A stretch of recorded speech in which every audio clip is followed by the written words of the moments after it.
નમસ્કાર ખેડૂત મિત્રો, સ્વાગત છે તમારું ખેડૂત પરિચય યુટ્યુબ ચેનલમાં। આજે તારીખ 16 ડિસેમ્બર ને આજની સવારની હવામાન અપડેટની અંદર માહિતી મેળવીએ તો ગુજરાતમાં ફરીવાર માવઠાના વરસાદને લઈને આગાહી। આવનાર દિવસોમાં એક વેસ્ટર્ન ડિસ્ટર્બન્સ પસાર થવાનું છે, જેની અસરના ભાગરૂપે ગુજરાતમાં પડી શકે છે કમોસમી વરસાદ। તો તેની સંપૂર્ણ માહિતી મેળવીશું, સાથે જ આવનાર દિવસોનું વાતાવરણ કેવું જોવા મળશે, ઠંડી અને તાપમાનની પણ અપડેટ મેળવીશું। ચેનલમાં નવા હોય તો ચેનલને સબસ્ક્રાઇબ કરી દેજો અને વિડીયોને લાઈક આપીને ગુજરાતના તમામ ખેડૂત ભાઈને શેર કરી દેજો। હાલની વાત કરવા જઈએ તો ગુજરાતમાં અત્યારે સૂકું વાતાવરણ જોવા મળી રહ્યું છે। 21 તારીખ સુધી ગુજરાતમાં કોઈ માવઠાના વરસાદની સંભાવના હાલ તો જોવા મળતી નથી। તાપમાનનો પારો પણ 1 થી 2 ડિગ્રી ઘટે તેવી સંભાવના છે બપોર દરમિયાન, જ્યારે રાત્રિનું તાપમાન 15 ડિગ્રી આજુબાજુ નોર્મલ નોંધાય તેવી સંભાવના છે। હળવીથી મધ્યમ ઠંડી જોવા મળે તેવી સંભાવનાઓ દેખાઈ રહી છે।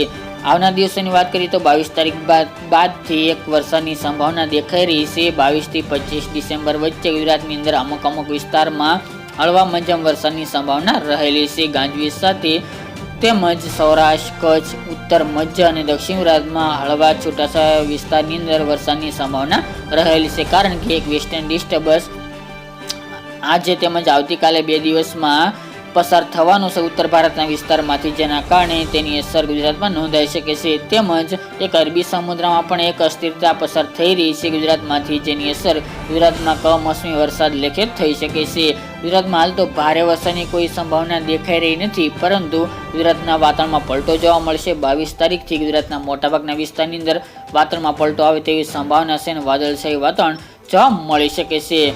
તેમજ ગુજરાતમાં કમોસમી વરસાદ ખાબકી શકે છે। હાલ ગુજરાતમાં કોઈ ભારે વરસાદ નહીં જોવા મળે, જેની તમામ ખેડૂતભાઈ નોંધ લેવી, પરંતુ હાલ તો વિસ્તારો કોઈ ચોક્કસ જણાતા નથી, પરંતુ સૌરાષ્ટ્રના વિસ્તારોનો સમાવેશ જણાઈ રહ્યો છે અને દક્ષિણ ગુજરાતના વિસ્તારનો સમાવેશ જોવા મળી રહ્યો છે। ઉત્તર અને કચ્છમાં હાલ તીવ્રતા ઓછી જોવા મળે તેવી સંભાવના રહેલી છે, પરંતુ વધુ માહિતી આવનાર દિવસોમાં જણાવીશું।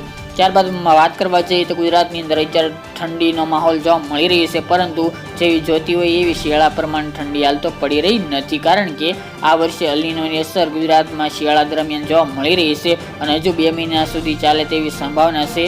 અત્યારે ગુજરાતનું વાતાવરણ સૂકું જોવા મળી રહ્યું છે, તેમજ કચ્છના વાદળો જોવા મળી રહ્યા છે, તેમજ વહેલી સવારે ધુમ્મસભર્યું વાતાવરણ પણ અમુક વિસ્તારની અંદર નોંધાય તેવી સંભાવના રહેલી છે, જ્યારે પવનની સ્પીડ પણ સાવ નોર્મલ થઈ શકે છે, તેમજ ઉત્તર પૂર્વના રેગ્યુલર પવન જોવા મળે તેવી સંભાવના રહેલી છે। આવનારી 21 તારીખ સુધી ગુજરાતમાં ઠંડીમાં થોડો વધારો થઈ શકે છે। ઉત્તર ગુજરાતનું તાપમાન નીચું આવવાની સંભાવના રહેલી છે। સાબરકાંઠા, બનાસકાંઠા, પાટણ, મહેસાણા, તેની સાથે અરવલ્લી સહિતના વિસ્તાર અને કચ્છના નલિયા સહિતના વિસ્તારની અંદર 10 થી 15 ડિગ્રી વચ્ચે તાપમાન નોંધાય તેવી સંભાવના છે। સૌથી નીચું તાપમાન નલિયામાં 11-12 ડિગ્રી સેલ્સિયસ સુધી આવનારા 5 દિવસ જોવા મળે તેવી હાલ તો સંભાવના દેખાઈ રહી છે।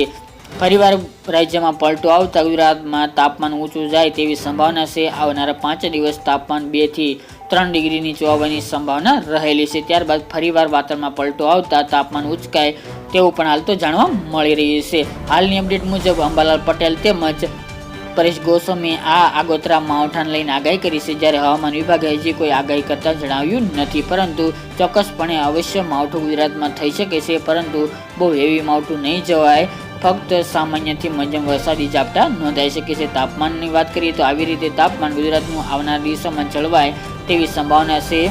સૌરાષ્ટ્રનું તાપમાન 20 ડિગ્રી અંદર રહી શકે છે, તેમજ ઉત્તર ગુજરાતના તાપમાનની વાત કરીએ તો જેમાં 10 થી લઈને 15 ડિગ્રીની નીચે જોવા મળે તેવી સંભાવના રહેલી છે, જ્યારે દક્ષિણ ગુજરાત, કચ્છ અને અન્ય વિસ્તારની અંદર પણ જે રેગ્યુલર તાપમાન જોવા મળે તે પ્રમાણે રહી શકે છે। કચ્છનું નલિયા આજુબાજુનો વિસ્તાર તેમજ કચ્છમાં તાપમાન સૌથી નીચું નોંધાઈ શકે છે અને આબુ, અંબાજી સહિતના વિસ્તારમાં પણ આ રીતે તાપમાન રહી શકે છે।